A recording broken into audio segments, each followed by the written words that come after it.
మీరు ఈ టైటిల్ చూడగానే కొంతమందికి కోపం రావచ్చు, కొంతమందికి ఆత్రం రావచ్చు.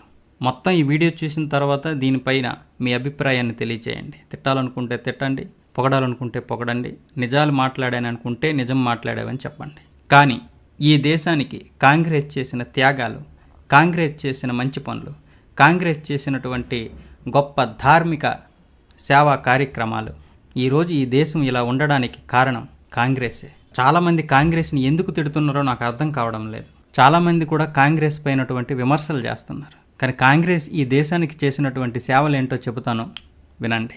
21 లక్షల మంది హిందువులను చంపిన తర్వాత కూడా పాకుకు 65 కోట్ల రూపాయలు ఇచ్చినటువంటి పార్టీ, మత ప్రాతిపదికగా పంపకం చేసినప్పటికీ 7 కోట్ల ముస్లింలను ఈ దేశంలోనే ఉంచినటువంటి పార్టీ, హిందువులు లేని కాశ్మీరును తయారు చేసింది, సెక్యులర్ పదాన్ని రాజ్యాంగంలో చేర్పించింది, 8 రాష్ట్రాలలో హిందువులను అల్పసంఖ్యాకులుగా చేసింది, ఏఎంయూలో ముస్లిం పదాన్ని చేర్చింది, బీహెచ్ఈలో హిందూ పదాన్ని చేర్చడానికి వ్యతిరేకించింది, కాశ్మీర్ సమస్యను జటిలం చేసింది, జేకేలో చట్టం నందలి సెక్షన్ 35A 370లను పెట్టింది, పట్టుబడిన 93,000 పాక్ సైనికులను వదిలిపెట్టి జయింపబడిన పీఓకేను తిరిగి గిఫ్ట్గా ఇచ్చేసింది, 90,000 స్క్వేర్ కిలోమీటర్లతో పాటు కైలాస మానస సరోవరంను చైనాకు అప్పగించింది, జేకేలో రోహింగ్యాలకు పునరావాసం కల్పించింది, బంగ్లాదేశీ ముస్లింలను దేశంలో చొప్పించి ఓటు బ్యాంకు పెంచుకుంది, ఎన్ఆర్సీని వ్యతిరేకించింది, దేశ ద్రోహులను రక్షించడానికి రాత్రి 2 గంటలకు సుప్రీంకోర్టును తెరిపించింది, 2,700 సిక్కులను హత్యాకాండ చేసింది, దూరదర్శన్లో సత్యం శివం సుందరం లోగో తొలగించింది, కేంద్రీయ నవోదయ విద్యాలయ లోగో నుండి అసతోమా సద్గమయ శ్లోకాన్ని తొలగించింది, వందే మాతరంను రాష్ట్రగానంగా దేశీయ గీతంగా పాడకుండా నిరోధించింది, 26/11 దాడి వెనుక హిందువుల పాత్ర ఉందని చెప్పగలిగింది, నా న్యాయవాదులే దేశానికి కీడి చేసే గ్యాంగులను మరియు నక్సలైట్ కేసులను వాదించేలా చేసింది, దేశంలో ఎమర్జెన్సీ పెట్టి ప్రజాస్వామ్య గొంతును నొక్కించింది, భారత మాతాకి జై అంటే వందే మాతరం మొదలగు నినాదాలు ఏ రైలులో లేకుండా చేసింది, 1966లో గోరక్షణ కొరకు ఉద్యమించి గోభక్తులైన 100 మంది సాధువులను తుపాకీ గోళీలతో హత్య చేయించింది, హజ్ యాత్రకు సబ్సిడీ ఇచ్చి అమర్నాథ్ యాత్రకు ట్యాక్స్ వేసింది, సోమనాథ మందిరం నిర్మించుకున్నాడని సర్దార్ పటేల్ని విరోధించింది, సోమనాథ మందిరాన్ని ప్రారంభించబోయే రాష్ట్రపతి డాక్టర్ రాజేంద్ర ప్రసాద్ను విరోధించింది, ఆర్ఎస్ఎస్ను ముస్లిం బ్రదర్హుడ్ లాంటి ఉగ్రవాద సంస్థగా చెప్పగలిగింది, శ్రీరాముడిని కల్పితంగా చెబుతూ అఫిడవిట్ ఇచ్చింది, అట్లాగే రామసేతును విరిచేసే ప్రయత్నమూ చేసింది, భారత్కు యుఎన్ఓలో లభించే సభ్యత్వం వీటో అధికారం చైనాకిచ్చింది, మీరందరూ సెక్యులర్ హిందువులు అయిపోండి అంతే, హిందుస్థానును హిందూ ముక్తుస్థానుగా మార్చేసింది, ఆరోపణలన్నీ ఆర్ఎస్ఎస్ పై పడేసింది. అర్థమవుతుందా ఏం చెబుతున్నాను? ఇప్పటికైనా మీ సెక్యులర్ భావజాలాన్ని విడనాడండి. మీ నీతి వాక్యాలు, మీ సెక్యులర్ భావజాలాన్ని కింద ఎక్కడైనా పెట్టుకోండి. బంగ్లాదేశ్లో ఏం జరుగుతుందో తెలుసుకోండి, పాకిస్తాన్లో ఏం జరుగుతుందో తెలుసుకోండి, అంతెందుకు మన దేశంలో ఏం జరుగుతుందో తెలుసుకోండి. పనికిరాని మీటింగులు ఎట్టుకుంటూ పనికిరాని విషయాల గురించి మాట్లాడుకునే మీరు ఈ దేశ సనాతన సంస్కృతి ఏ విధంగా నాశనం చేయబడుతుందో తెలుసుకోలేకపోతున్నారు.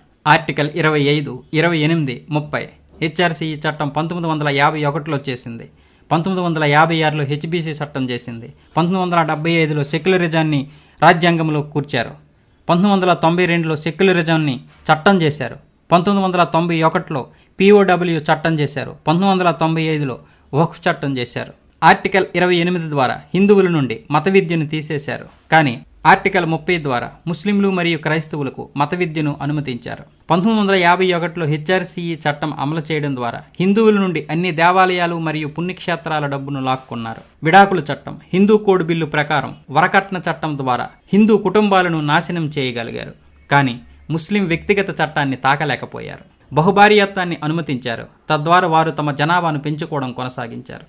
ముస్లిం అబ్బాయిలు హిందూ అమ్మాయిలను సులభంగా పెళ్లి చేసుకోవడానికి వీలుగా 1954లో ప్రత్యేక వివాహ చట్టం తీసుకొచ్చారు. 1975లో ఎమర్జెన్సీ విధించి రాజ్యాంగంలో సెక్యులరిజం అనే పదాన్ని బలవంతంగా జోడించి బలవంతంగా భారతదేశాన్ని సెక్యులర్గా మార్చగలిగారు.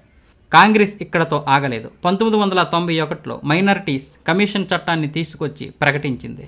స్కాలర్షిప్ లాంటి ప్రభుత్వం ప్రత్యేక హక్కులను ఇచ్చింది, మైనారిటీ చట్టం కింద వారికి లబ్ధి చేకూర్చింది. 1992లో హిందువులు తమ దేవాలయాలను చట్టబద్ధంగా వెనక్కి తీసుకోకుండా అడ్డుకోగలిగింది.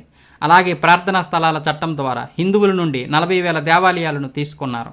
వాటిపైనే ఇప్పుడు మసీదులు నిర్మించారు. కాంగ్రెస్ ఇక్కడతో ఆగిందే. 1995లో ముస్లింలకు ఏదైనా భూమిని క్లెయిమ్ చేసుకునే హక్కును కల్పించింది. వక్ఫ్ చట్టం ద్వారా హిందువుల భూమిని లాక్కొని భారతదేశంలో ముస్లింలను 2వ అతిపెద్ద భూ యజమానులుగా చేసింది. 2007లో ఎస్సీలోని రామసేతు అఫిడవిట్లో శ్రీరాముని ఉనికిని తిరస్కరించగలిగింది. అలాగే 2009లో కాంగ్రెస్ కాషాయ తీవ్రవాదం అనే పదాన్ని రూపొందించడం ద్వారా హిందూ మతాన్ని తీవ్రవాద మతంగా ప్రకటించినప్పుడు హిందూ వ్యతిరేక క్రూసెడ్లో పీక్ పాయింట్గా మారింది. కాంగ్రెస్ క్రమంగా మరియు తెలివిగా హిందువులను బహిర్గతం చేస్తూనే ఉంది. హిందువుల హక్కులను ఒక్కొక్కటిగా లాగేసుకుంటూనే ఉంది. ఇప్పుడు హిందువులు అన్నింటికీ పూర్తిగా దూరం అయ్యారు. తమాషా ఏంటంటే మనకి కూడా మన హక్కులేంటో తెలియకపోవడం, కాంగ్రెస్ ఎన్ని లాక్కుందో మనకు తెలియకపోవడం. ఎందుకంటే మనం సెక్యులర్లం, మన భావజాలమే అలాంటిది. హిందువులకి సొంత దేవాలయాలు లేవు, వారి స్వంత మత బోధనలు లేవు, వారి భూములు వారి శాశ్వత ఆస్తి కాదు, మరియు హిందువులు ప్రశ్నలు కూడా అడగరు. మసీదులు మరియు చర్చిలు స్వతంత్రమైనవి. మరి దేవాలయాలను ఎందుకు ప్రభుత్వం కింద ఉంచబడ్డాయి? ఎందుకు దేవాలయాల్ని నియంత్రిస్తున్నారు? ప్రభుత్వం ఎందుకు ఉంది? మదర్సాలు, కాన్వెంట్ పాఠశాలలకు నిధులు కేటాయించగలిగిన ప్రభుత్వం మరి గురుకులాలకి ఎందుకు నిధులు ఇవ్వలేదు? వక్ఫ్ చట్టం వచ్చినప్పుడు హిందూ భూ చట్టం ఎందుకు రాలేదు? ముస్లిం పర్సనల్ బోర్డు ఉంది కానీ హిందూ పర్సనల్ బోర్డు ఎందుకు లేదు? భారతదేశం సెక్యులర్ దేశం అయితే ఇక్కడ మెజారిటీ మైనారిటీలు ఎందుకు ఉన్నారు? పాఠశాలల్లో రామాయణం మహాభారతాలు ఎందుకు బోధించరు? హిందూ మతాన్ని నాశనం చేయడానికి ఔరంగజేబు ఉపయోగించిన కత్తిని ఉపయోగించింది కాంగ్రెస్. రాజ్యాంగాన్ని నాశనం చేయడానికి చట్టాలు, కత్తి, విఫలమైన చోట బిల్లులు ఉపయోగించింది. ఆపై ఎలాగో మీడియా ఉంది. ఎవరైనా ఈ ప్రశ్నలను అడగడానికి ప్రయత్నిస్తే అతడు వర్గీయుడు, కాషాయి భక్తుడిగా ప్రకటింపబడతాడు. బహుశా ఇప్పుడు నేను అలాంటి వాడినే. బహుశా మీలో ఎంతమంది నాకు ఈ విధంగా కామెంట్లు చేస్తారో కూడా. 1950 నుండి హిందువులు నెహ్రూ మరియు అతని కుటుంబంచే హింసింపబడ్డారు కాదా?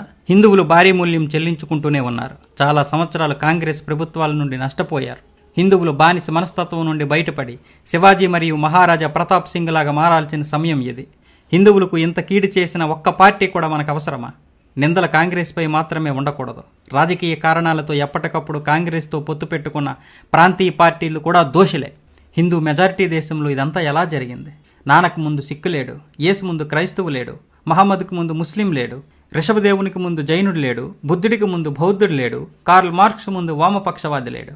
కానీ కృష్ణుడి కంటే ముందు రాముడున్నాడు, రాముడి కంటే ముందు జమదగ్నున్నాడు, జమదగ్ని కంటే ముందు అత్రి మహర్షి ఉన్నాడు, అత్రి కంటే ముందు అగత్స్యుడు ఉన్నాడు, అగత్స్యుడి కంటే ముందు పతంజలి ఉంది, పతంజలి కంటే ముందు కనద్ ఉంది, కనద్ కంటే ముందు యాజ్ఞవల్క్యుడు ఉన్నాడు, యాజ్ఞవల్క్యుడి కంటే ముందు సనాతన వేదాలన్నీ ధర్మబద్ధమైనవి ఉన్నాయి.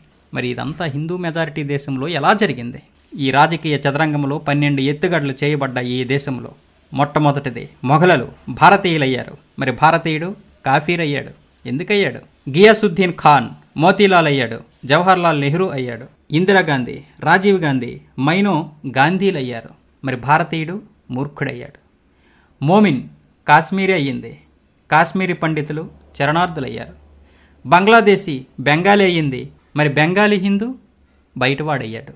సైనికులు కిల్లర్స్ అయ్యారు, స్టోన్ ఫెల్డర్స్ ఉద్యమం అయ్యింది. మరి సైన్యం మానవ హక్కుల ఉల్లంఘన అయ్యింది. తుకుడే గ్యాంగ్ దేశభక్తుడయ్యింది. మరి దేశభక్తులు బ్రాండెడ్ హార్డ్ కోర్ తీవ్రవాదులయ్యారు. మృతదేహాల ఖననంలో ఫైర్ కలపవాడి దహనం చేయడం వలన పర్యావరణ ఆందోళనగా మారింది. మరి ఖననంలో సమాధులు కత్తి భూమిని వృధా చేయడము జన్మ హక్కయింది. రాఖీలో ఉపయోగించబడిన ఉన్ని గొర్రెలు బాధ అయ్యింది. మరి బక్రీదులో వేలాది మేకల వధ స్వతంత్రం అయ్యింది. బుజ్జగింపు సెక్యులర్ అయ్యింది, సారూప్యత కమ్యూనల్ అయ్యింది. ఆర్ఎస్ఎస్ ఉగ్రవాదిగా మారింది. వసామాజీ, హఫీజ్ సాహెబ్ మరియు హురియతులు శాంతి శిఖరములుగా మారాయి. భారతమాత చిరకాలం జీవించు అనే పదం అంటే భారత మాతాకి జై అన్న నినాదం కమ్యూనల్ అయ్యింది. మరి భారత్ తుకుడే హోంగే ఏమయ్యింది? భావ వ్యక్తీకరణ స్వేచ్ఛ అయ్యింది. విభజించు మరియు పాలించు అనేది నియమమయ్యింది. సబ్కా సాత్ సబ్కా వికాస్ అనేది జుమ్లా అయ్యింది. కొంచెం ఆలోచించండి, అర్థం చేసుకోండి.